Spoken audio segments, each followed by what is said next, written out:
Hello students and welcome to the next module, a very important module of origin of elasticity based on the molecular theory.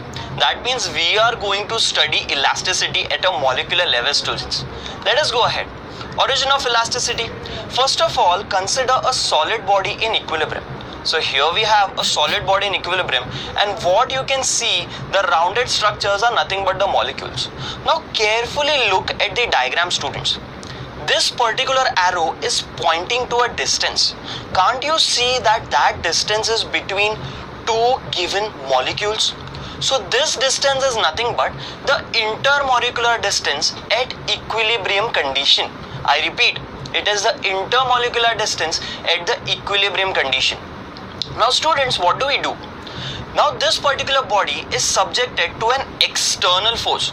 So I am going to pull it from both the directions. So what will happen? This particular body is going to get extended exactly this way.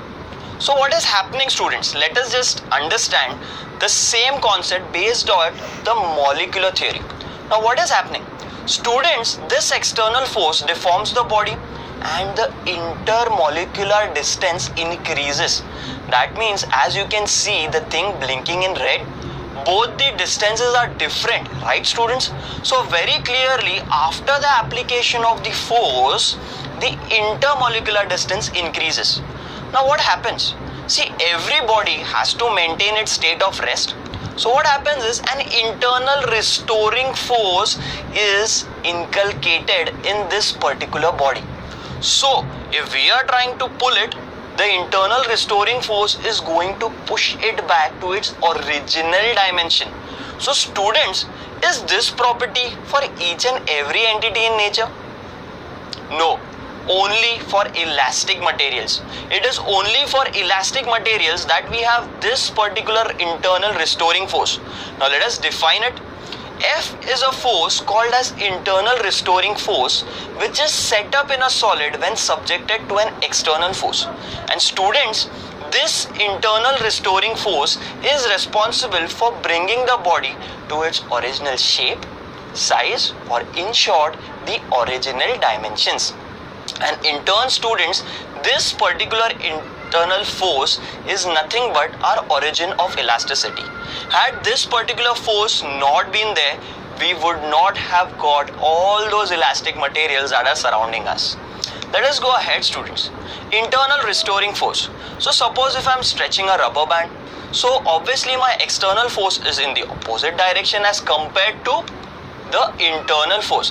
That means the external force and the internal restoring forces are always going to be opposite to each other.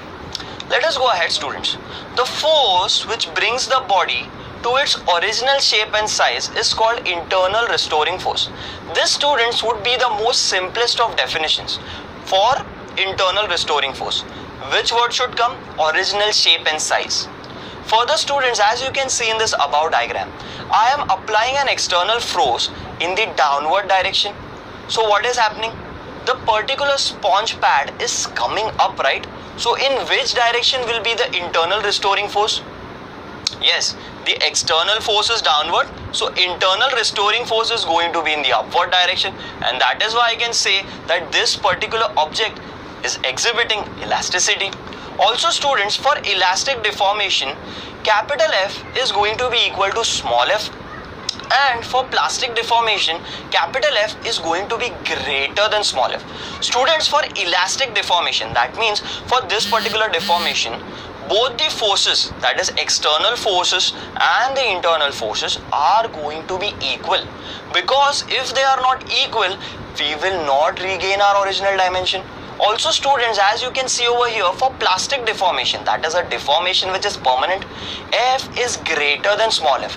That means the force is so high as compared to the internal restoring forces that the body gets no chance to regain its original shape. Let us quickly go ahead and see the difference between an elastic body and a plastic body. Elastic body and plastic body. Body regains its original shape and or size. Over here, it does not regain its original shape. Further, temporary deformation is there.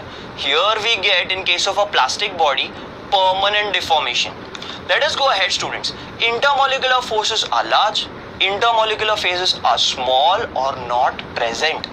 Also, students, restoring force is equal to the applied force. Can you guess this? Yes, restoring force is going to be smaller than the applied force. Further examples are rubber cord, metal like steel, copper, aluminium, etc.